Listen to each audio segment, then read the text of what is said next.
Welcome to the deep dive. Today, we're looking at something pretty universal, actually. Mm. Something you do every single day, your morning routine. That's right. Yeah, we've gathered a bunch of resources, different examples, really, of how native English speakers talk about those first few hours, after the alarm goes off. Yeah. And our mission here, what we really want to do is pull out the most practical ways you, listening right now, can improve your English speaking skills just by focusing on this really common everyday activity. hmm It sounds simple, maybe, but I mean, think about it. You probably talk about your morning or parts of it quite often. Oh, absolutely. And getting comfortable with this language, it kind of gives you a foundation for, well, just everyday chat. It builds your vocabulary around things you actually do. Right. And ultimately, it just helps your English sound, more natural, more fluent. It's a really solid starting point. Okay. Okay, so let's dive right in then. Starting right at the beginning, the moment you open your eyes. Now, you could just say, I usually wake up at 7 a.m. Perfectly fine. Totally fine, yeah. Clear, everyone understands it. But one thing we noticed popping up in the materials was something slightly more active, like, I get out of bed straight away. Ah, right. Tells you a bit more. Exactly. It shows that immediate action after waking. And here's one I found really interesting Yeah. and pretty relatable. The phrase hit snooze. Oh, The yeah. resources show this is like super common, a very standard way English speakers talk about, putting off getting up for just a few more minutes. I definitely do that. Me too. Guilty. Yeah, hit snooze is a perfect example of like an idiomatic expression. You're not actually hitting anything, right? Oh, yeah. It just means pressing that button on your alarm. You hear it all the time in just casual conversation. So yeah, right away you can see there are like different levels, the basic way and then these more colloquial everyday phrases. Hmm. Okay, so let's say we finally managed to escape the bed. What happens next? What are some typical actions? Well, the sources had some really good examples of how people, sequence things. So someone might say, the first thing I do is brush my teeth. Okay. Then I wash my face and take a quick shower. Right. And perhaps after that, I make myself a cup of coffee or tea. The essentials. Yeah, and notice those little words there. First, then, after that. They really help, don't they? They sort of organize everything, make it flow. Exactly. It's like telling a mini story. Yeah. These time connectors, they're pretty crucial, actually, for clear narration in English. They just guide the listener through your steps. Makes it easy to follow. Okay, so we've got the actions, we got the sequence, but how do you add a bit more, well, personality? Make it sound more like your morning. Ah, well, that's where feelings and habits come in. The resources really highlighted this. So, for instance, you could say something like, and I think a lot of people relate to this, I'm not a morning person.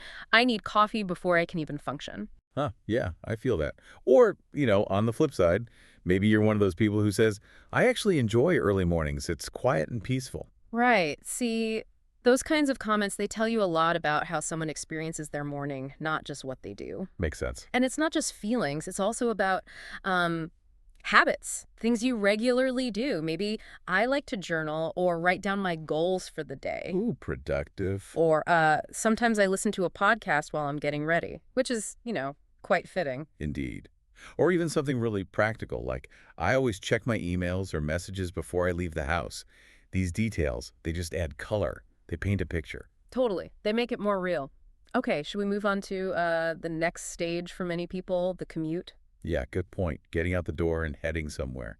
The resources gave a few different ways people talk about this. Right. So you might hear, I head out at around 8:30 and catch the bus. Simple enough. Or maybe I drive to work while listening to music. Mm-hmm.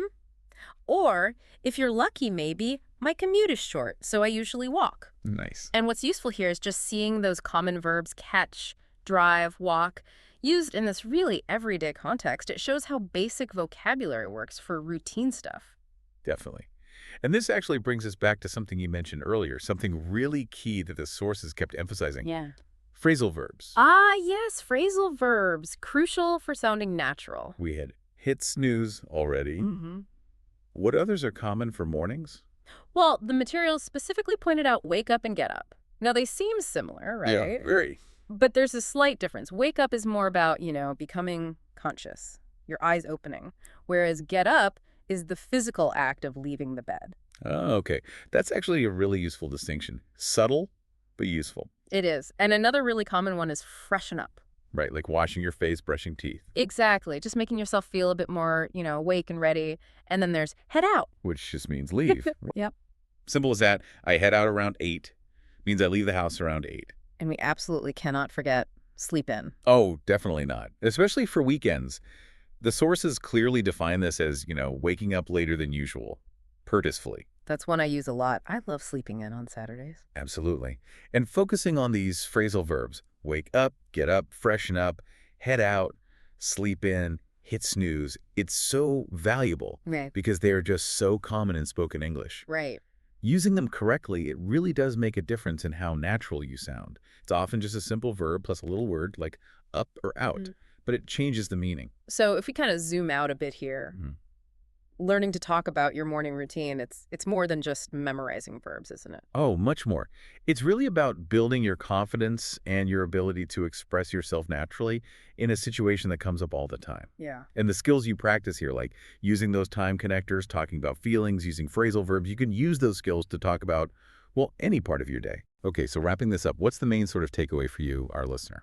I think the main thing this deep dive shows is that even something seemingly simple, like your morning routine, it's absolutely packed with opportunities to learn and practice real, natural-sounding English. Mhm. From the basic verbs to sequencing words, describing how you feel, and especially those really useful phrasal verbs, it all adds up. It makes your communication smoother, more confident. So here's a little challenge then, maybe. Right. For you listening, try maybe later today just recording yourself on your phone or even just writing down, say, 5 or 6 sentences about your typical morning routine. Yeah, good idea. Try to use a couple of time connectors like first or then, maybe throw in a phrasal verb we talked about like get up or head out, and maybe add how you usually feel in the morning. And, try to make it a regular thing, even just a couple of minutes. The more you consciously practice describing these simple routines, the more automatic it becomes when you actually speak. Exactly.